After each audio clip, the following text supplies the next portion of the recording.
हम भगवान शिव के एक ऐसे पावन भक्त के चरित्र का वर्णन करने जा रहे हैं जिनके चरित्र को सुनकर हमारी आंखों से आंसू आ जाएंगे, जिन्होंने भगवान विश्वनाथ के मंदिर की रक्षा के लिए अपने जीवन का सर्वस्व त्याग कर दिया।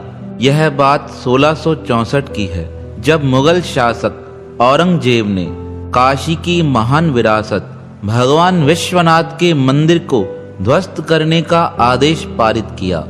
उसने हजारों की संख्या में अपने सैनिक काशी विश्वनाथ को ध्वस्त करने के लिए भेजे, पर उसे पता नहीं था काशी की नगरी की रक्षा भगवान शिव स्वयं करते हैं, और जहां भगवान शिव रहते हैं वहीं उनके भक्त विराजमान होते हैं। उस काशी के नगरी में भगवान शिव के एक भक्त रहते थे जिनका नाम था आदिदेव। वह आदिदेव काशी विश्वनाथ के बाहर ही निरंतर बैठकर परमात्मा का भजन किया करते थे, और उनके संग में अनेक श्रद्धालु और संत लोग बैठकर भगवान शिव के नाम का गुणगान किया करते थे। जैसे ही उन्हें पता चला औरंगजेब की सेना हमारे भगवान विश्वनाथ के मंदिर को ध्वस्त करना चाहती है, तब वह सब तैयार हो गए उन सब से मुकाबला करने के लिए। अब एक तरफ तो रहे सैनिक और दूसरे तरफ रहे भगवान के भक्त। इन भक्तों ने ना तो कभी हथियार उठाया था और ना ही कभी किसी को युद्ध में सताया था, पर अचानक से जब यह हमला हुआ, कहते हैं जहां भक्ति होती है वहां भगवान की भक्ति की शक्ति ही काम करती है। आज हजारों की सेना के साथ आदिदेव और उनके संत मुकाबला करने को तैयार हो गए। वह युद्ध इतना भयानक हुआ, कहते हैं आदिदेव के रूप में भगवान शंकर स्वयं काशी विश्वनाथ की रक्षा करने के लिए उपस्थित हो गए थे। जैसे तैसे वहां पे औरंगजेब को हार का मुंह देखना पड़ा, पर मुगल शासक औरंगजेब इस हार को पचा नहीं पा रहा था। वह बार बार यही प्रयास करता था कि मुझे काशी विश्वनाथ के मंदिर को ध्वस्त कर वहां पे एक मस्जिद का निर्माण करना है। उसने कुछ सालों तक बहुत प्रयास किए, पर उसके सारे प्रयास निष्फल हो गए। पर 5 साल बाद उसने पुनः प्रयास किया। 1669 का समय था। उसने अपने वजीरों और सैनिकों को बुलाकर आदेश दिया, तुम काशी की पावन भूमि पर पहुंचकर उस मंदिर को ध्वस्त कर दो, और उस नगर में रहने वाले जितने भी हिंदू हैं उन्हें मुस्लिम बनाने का प्रयास करो। अपने राजा का आदेश मानकर बहुत बड़ी संख्या में सेना को लेकर औरंगजेब के वजीर और सैनिक काशी विश्वनाथ की नगरी में आ पहुंचे।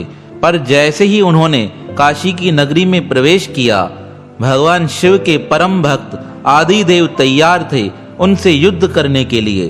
पर अनेक भक्त अब भयभीत हो चुके थे। वह कहने लगे, इतनी बड़ी सेना से हम कैसे युद्ध कर सकते हैं। तब संत आदिदेव कहने लगे, अगर तुम युद्ध करने को तैयार नहीं हो तो मैं अकेला ही इन सब से युद्ध करूंगा। सब कहने लगे, यह पागलों जैसी बातें नहीं करो, तुम्हें पता नहीं इनके पास कितने हथियार हैं। यह हथियारों से मारकर हमारे वंश को ही नष्ट कर देंगे। तुम इनसे युद्ध करने का प्रयास न करो। पहले तो हमने जैसे तैसे युद्ध करके अपने आप को विजयी घोषित कर दिया था, पर इस बार औरंगजेब ने बड़े ईर्ष्या भाव के साथ बड़ी भारी संख्या में अपने सैनिकों को भेजा है। अब इनसे युद्ध करना संभव नहीं है। तुम भी अपनी जान बचाओ और यहाँ से भग जाओ। तब आदिदेव को बड़ा क्रोध आ गया। तब भगवान शिव के भक्त आदिदेव सबको संबोधित करते हुए कहने लगे, तुम कायर हो सकते हो, मैं भगवान भोलेनाथ का भक्त हूँ। मेरे माता पिता बचपन में ही गुजर गए थे और मैं बचपन से ही भगवान शंकर के मंदिर के बाहर रहकर ही पला बड़ा हूँ। मेरे इस जीवन का आधार ही भगवान शंकर हैं, और तुम कहते हो मैं इन्हें छोड़कर चला जाऊं। मैं किसी भी स्थिति में इन्हें छोड़कर जाने को तैयार नहीं हूँ। भले मेरे प्राणों की बलि चढ़ जाए, पर मैं किसी भी अवस्था में भगवान शंकर का त्याग नहीं कर सकता हूँ। लोगों ने बहुत उन्हें समझाने का प्रयास किया, पर आदिदेव किसी भी स्थिति में वहां से जाने को तैयार नहीं थे। धीरे धीरे औरंगजेब की सेना आगे बढ़ने लगी। बहुत लोगों को उन्होंने अपने धर्म से परिवर्तित कर दिया।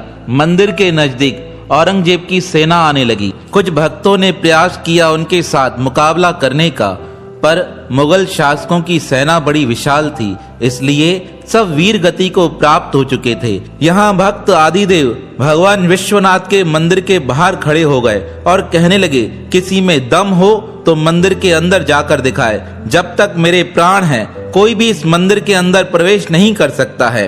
अब औरंगजेब के बड़े बड़े योद्धा मंदिर के नजदीक आने लगे, पर जैसे ही वह मंदिर के मुख्य द्वार के नजदीक आते, भक्त आदिदेव अपनी शक्ति के द्वारा उनका संहार कर देते थे। औरंगजेब के सैनिक भयभीत होने लगे। वह सोचने लगे, एक एक व्यक्ति जब भक्त आदिदेव से युद्ध करने जाता है तो वह जीवित नहीं लौटता है, इसलिए उन्होंने एक कूटनीति अपनाई। अब 10-12 योद्धा एक साथ आदिदेव से युद्ध करने गए, पर आदिदेव तो भगवान शंकर के परम भक्त थे। उन्होंने इस प्रकार युद्ध किया जिस प्रकार महाभारत के मध्य में अभिमन्यु अकेला ही अनेक योद्धाओं से लड़ रहा था। आज वही दृश्य पुनः उपस्थित हुआ। भगवान शिव के वह सच्चे भक्त अनेक सैनिकों के साथ अकेले ही युद्ध करने लगे। वह युद्ध इतना भयानक था, उस युद्ध को देखकर दूर खड़े हुए मुगल सैनिक भी भयभीत होने लगे। वह सोचने लगे, कहीं साक्षात भगवान शिव तो हमारे से युद्ध करने के लिए यहाँ उपस्थित नहीं हो गए हैं। पर युद्ध चलते चलते कुछ मुगल सैनिकों ने अचानक से बेईमानी के साथ भक्त आदिदेव के पीठ में वार कर दिया और एक तलवार जाने के बाद उन्होंने दूसरी तलवार भक्त आदिदेव के शरीर में डाल दी। इस प्रकार सब मुगल सैनिक उनके ऊपर आक्रमण करने लगे। तब भक्त आदिदेव ने भगवान शिव को प्रार्थना करते हुए कहा, नाथ, मैंने अपने जीवन के अंतिम समय तक आपकी रक्षा करने का प्रयत्न किया था। अब हे नाथ, आप मुझे आज्ञा दीजिए, मैं आपकी किस प्रकार सेवा कर सकता हूँ। यह शरीर आपके चरणों में समर्पित है। जब भक्त ने इस प्रकार भगवान शिव को प्रार्थना की, कहते हैं उस समय त्रिनेत्रधारी भगवान शिव उसके समक्ष प्रकट हो गए। भगवान शिव को अपने समक्ष साक्षात प्रकट होते देख भक्त आदिदेव कहने लगे, हे नाथ, आज मैं धन्य हो गया, मेरा जीवन धन्य हो गया। मेरे इस शरीर से प्राण निकलते समय आप मेरे समक्ष उपस्थित हैं। इससे अधिक अच्छा मेरे जीवन के लिए और क्या हो सकता है। आप आदेश कीजिए, मैं मरते मरते अपने जीवन को सफल करना चाहता हूँ। कहते हैं तब भगवान शिव के आंखों से आंसू आ गए और वह आंखों से गिरे आंसू भगवान शंकर के उस लिंग पर गिरे। तब विश्वनाथ के उस मंदिर के लिंग पर कुछ निशान बन गए। भगवान शिव को रोता हुआ देख भक्त आदिदेव पूछने लगे, हे नाथ, आपको रोना आ रहा है, आपके नेत्रों से इस प्रकार जल क्यों बह रहा है।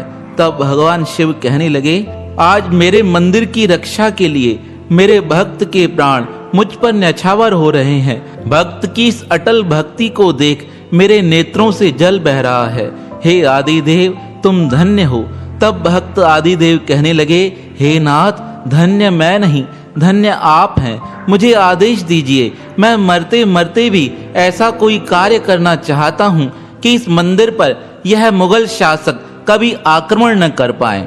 तब भगवान शिव ने अपनी शक्ति प्रदान करते हुए आदिदेव से कहा, हे भक्त आदिदेव, मेरे इस शिवलिंग को उठाकर तुम कुएं में छलांग लगा दो, जैसे कि मेरा यह प्रतिरूप विग्रह इन मुगल शासकों के हाथ में न लगे।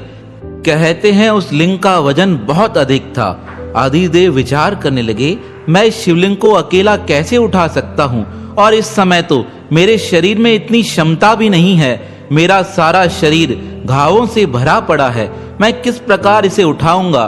पर भगवान का आदेश मानकर कहते हैं भक्त आदिदेव ने संपूर्ण शिवलिंग को अपने एक हाथों में उठा लिया। भगवान के उस शिवलिंग को उठाकर भक्त आदिदेव मंदिर से बाहर आए। जैसे ही भक्त आदिदेव मंदिर से बाहर आए, उन्हें देखकर मुगल शासक हैरान हो गए। वह सोचने लगे, इतने वजन का यह शिवलिंग इस भक्त ने अकेले कैसे उठा दिया है। और शिवलिंग से इस प्रकार प्रकाश निकल रहा था। कहते हैं मुगल सैनिक सिर्फ आदिदेव को देख पा रहे थे, वह उनके हाथों में स्थापित उस शिवलिंग को देख ही नहीं पा रहे थे। अब भक्त आदिदेव ने जब भगवान शिवलिंग को अपने हाथों में उठा लिया, तब वह पूछने लगे, नाथ मेरे लिए क्या आज्ञा है? तब भगवान शिव ने अप्रत्यक्ष रूप से आकाशवाणी के रूप में कहा, हे भक्त आदिदेव, मंदिर के नजदीक जो कुआं है, तुम इस शिवलिंग के साथ उस कुएं में कूद जाओ। कहते हैं भगवान का आदेश मानकर उस शिवलिंग के सहित भक्त आदिदेव उस कुएं में कूद गए। जब मुगल सैनिकों ने देखा आदिदेव कुएं में कूद रहा है, तब उन्होंने बहुत सी तलवारें आदिदेव के ऊपर फेंक दी। वह कुआं सारा तलवारों से भर गया। कहते हैं सालों के साल व्यतीत हो गए, अभी तक तलवारों के निशान उस कुएं में दिखाई देते हैं। पहले तो वह कुआं खुला हुआ रहता था, अब तो सरकार के आदेश पर उस कुएं को बंद करा दिया गया है। हमने तो सुना है आज से 60-70 साल पहले कोई व्यक्ति काशी विश्वनाथ में दर्शन करने आया। पता नहीं मन से विक्षिप्त था, उसने अचानक से उस कुएं में छलांग लगा दी। लोगों ने प्रयास किया उसे बचाकर बाहर निकालने का, पर जैसे ही बचाव दल अंदर पहुंचा, देखकर हैरान हो गया। उस कुएं में बहुत सी तलवारें थी। उन तलवारों के घाव से उस व्यक्ति का शरीर शांत हो चुका था। तो आप देखिए, यह तलवारें अभी की नहीं, 1669 में इन तलवारों को औरंगजेब के द्वारा कुएं में फेंका गया था, पर आदिदेव को तो उन तलवारों का कोई असर नहीं हुआ। कहते हैं विश्वनाथ का वह शिवलिंग भगवान शंकर के आदेश से उस कुएं में समा गया और भक्त आदिदेव भी भगवान शिव का आदेश मान उनके चरणों में ही समाहित हो गए। इस घटना के बाद जब औरंगजेब को पता चला कि विश्वनाथ का शिवलिंग भक्त ने अपने कंधे पे उठाकर कुएं में समाहित कर दिया है, यह बात सुनकर उसे बड़ा आश्चर्य हुआ और वह दुखी होकर कहने लगा, मेरा प्रयास था कि इस मंदिर के ऊपर ही मस्जिद का निर्माण किया जाएगा, पर उसका यह सपना चूर हो गया, क्योंकि मंदिर से शिवलिंग तो निकल चुका था और वह शिवलिंग तो जल में समाहित हो चुका था। आप अगर अभी भी काशी विश्वनाथ में जाएंगे तो नंदी का जो मुख है वह कुएं की तरफ है। देखकर हैरानी होती है, यह किस प्रकार हो सकता है। पर औरंगजेब का मन टूट गया। वह सोचने लगा, मैंने कितना प्रयास किया था, पर मेरे सारे प्रयास निष्फल हो गए। किसके कारण उसके प्रयास निष्फल हो सके? यह सब एक भक्त की शक्ति थी, जिसने अपने जीवन का सर्वस्व अर्पण करके भी भगवान के मंदिर की रक्षा की, जिसने अपने जीवन का अर्पण करके हिंदुत्व की रक्षा की। ऐसे भक्त आदिदेव तो भगवान शंकर के चरणों में समाहित हो गए। लेकिन कहते हैं कुछ समय बाद वही शिवलिंग भगवान काशी विश्वनाथ नए रूप में एक स्थान पर प्रकट हुए, जिसे अब काशी विश्वनाथ में स्थापित किया गया है, जिसकी लोग श्रद्धा भाव से अर्चना पूजा करते हैं। यह वही शिवलिंग है जिसकी रक्षा करने के लिए भक्त आदिदेव ने अपने जीवन का सर्वस्व स्वाहा कर दिया था।